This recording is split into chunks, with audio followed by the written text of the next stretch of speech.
morning, everyone, and welcome back. Today we are here to do our top coat. So what we did, it's been 24 hours since we did our color coat. Just a recap, we'll kind of go over the process and what we did. So this was a piece of granite.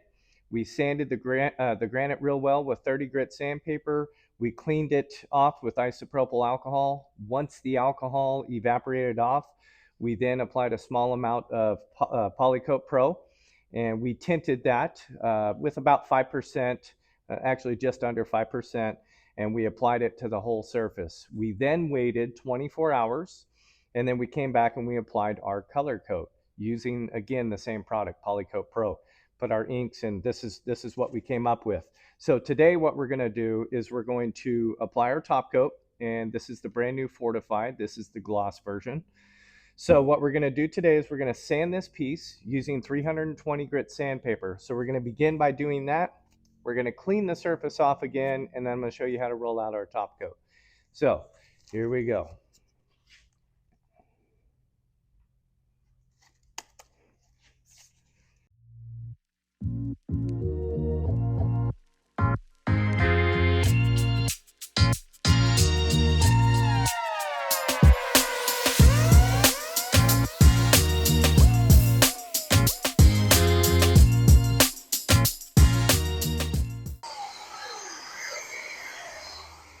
All right.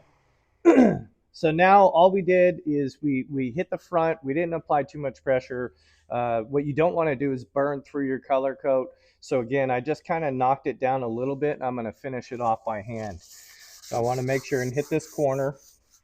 The purpose for sanding this whole thing, obviously, is for adherence purposes. So we want to make sure that our top coat adheres real well. And also, if you have any nibs or nubs, anything like that, you want to go ahead and remove those during that process. So once this is all sanded, which is actually, our faces turned out really, really nice. Again, this is the process that we're trying to teach people in order to have a really good bond if you want to go over your existing granite. So that's water. Again, because it's only been 24 hours, we don't want to introduce anything too harsh like isopropyl alcohol or anything like that right now. If it's been about 72 hours, you can go ahead and clean that surface with isopropyl. But for now, we're just using the water just to clean off the dust. Again, another thing to mention, once this is cleaned off, you want to try to avoid touching it everywhere. That's how you're going to get the oils from your hands are going to transfer and contaminate it and possibly create some issues with your top coat. So, make sure to wear a glove, and we will get there. I will put our glove on here shortly. But as I'm cleaning, just be careful and try not to touch it with your hands. All right, so now get some gloves here. So I'm going to show you kind of a quick, easy way, especially if you have a small piece like this. Again, it's just a small sample piece to show you what we can do with the product. So if you don't want to waste a mixing container on something this small, it's a real simple process. So what we've done is you just take a Sharpie, and you can make a mark anywhere. It's not on that one, it's on this one. Make a mark anywhere on this cup. It can be anywhere. What we're going to do next is we're going to take the A component, and we're going to fill this guy up twice. It's a 2-to-1 recipe. So we're going to fill this up twice. We're going to empty it out into another container, and then we're going to follow up with the hardener and just do that once. That's your 2-to-1. So I'll show you how to do that. We want to mix this up. Just give it a nice little shaking. So now we're going to fill this up twice and then transfer this into our other container. That way we kind of save money. These are cheap cups. You can get them at, dollar store. But this is the quick, easy, cheap way of doing it. Make sure all your contents are emptied out. And let me get a mixing stick here. Okay, we're going to do that one more time. So that'll be our 2 with the A. Right up to that line. Okay, So that's our 2. And again, for those who don't know, easiest way without even reading the label, um, this guy here is bigger than this one. Therefore, this would require 2 components to the one. So that's kind of a quick, easy way of learning that. So now that all that's in there, make sure to get it all out so that our volume on the B side is correct. Now we're going to do this one time. This you don't have to shake. It is the resin, so you don't have to shake this component here. There we go. This we're going to fill up one time to the line. Maybe. It's a little cold. And there we go. And guys, this product really has no smell to it. So, you know, it's actually not bad if you do it in a, you know, client's home. So now what we're going to do, because the A is a lot lighter than the B side, we're actually going to transfer this A into the B. That way we're not trying to scrape the B, the heavier product, into this side. It's going to help mix it a lot better. Okay, so we're going to mix this for about 2 minutes. And I got my camera guy. He's watching that for me.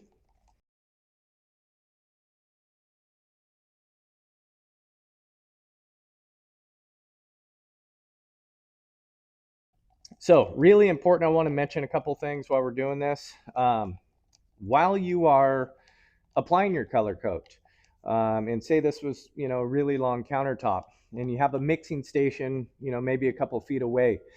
When you're mixing, there is times where you're getting some splashes and things like that on the table that you're mixing on. And what happens is some people, they have mixed that product and they poured out their color coat and then set their bucket on the actual substrate itself. You want to avoid doing that. And the reason why is because as you are mixing and going back and forth between that, your staging area, you could potentially transfer some unmixed resin on the bottom of your bucket. And then you set it here, and what happens when you do your color coat on top of that, you then get sticky spots. The other thing I want to mention, after I pour this cup out, and it's no different whether it's a top coat or it's the color coat or any type of resin in between, you do not want to, and a lot of people do it, and I see it all over online, you want to avoid you know, setting your bucket upside down on the countertop itself, because again, you're going to have some unmixed product potentially on your piece. In those areas, it will not dry, it will not cure. So always take your mixing bucket and place it aside. Do not put it on your surface. That way you can avoid sticky spots throughout your project, and, you know, future issues. So with this here, what we're going to do is we're going to wet roll this out. The Fortified is super, super easy to install. We don't need a lot of product. This does about 100 square foot per kit. So what we've done is we've actually de-shedded this roller with some tape, and you want to do that with both rollers. So we're going to have a wet roller and a dry roller. The wet roller, the purpose obviously is to get it spread out evenly throughout the whole piece. And it is really important that you get the whole piece. Now, if for some reason you see a piece that might have a couple dry spots as you're doing the dry roll, it's okay. Don't panic. Don't freak out. Go ahead and scrub it in with the dry roller, and then, you know, make sure to roll it nice and even out. So I'm going to just pour a strip down the middle here. And this is probably enough for this piece, but we'll see. We're going to saturate our roller just like that, so that our roller is a little, you know, it's consistently wet throughout the whole piece. So again, there's no need to panic. I'm not panicking when I get this down. Obviously, I know this is a small piece, but I would be working the same speed, talking with you guys, whether it was a small piece or a big piece, it doesn't matter. We have increased the working time for this product, and we're super pumped on it. No roller lines. You can over roll this, but again, You want to try to get your whole piece probably done within a 10-minute period, which is actually really good. Um, so, the other thing that I'm not too concerned with is normally I want to try to avoid hitting this corner and then getting back on my top because it'll leave an impression on here. But with this product, I'm not that worried about it. So I'm going to go ahead and make sure I get the front here, I think. Let's see here. So again, get the whole front, and then you can kind of roll back over this edge. And again, because we have so much time with this product, I put a dent in my roller. I'm not concerned about it at all. I go ahead and roll right back through it all. This product has tremendous self-leveling properties, which is obviously it's going to help with the roller lines. I can hit this numerous times. You are going to see some tiny air bubbles. Those will pop as you continue to roll it. So it is important to roll it a few times at least to help disperse some of that popping. Okay. So again, I'm just kind of over rolling this piece. I'm not worried about roller lines or anything like that.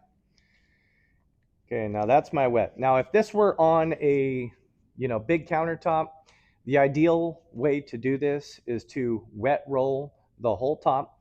Again, make sure you cover the surface and all the dry spots, encompass that whole piece all the way down.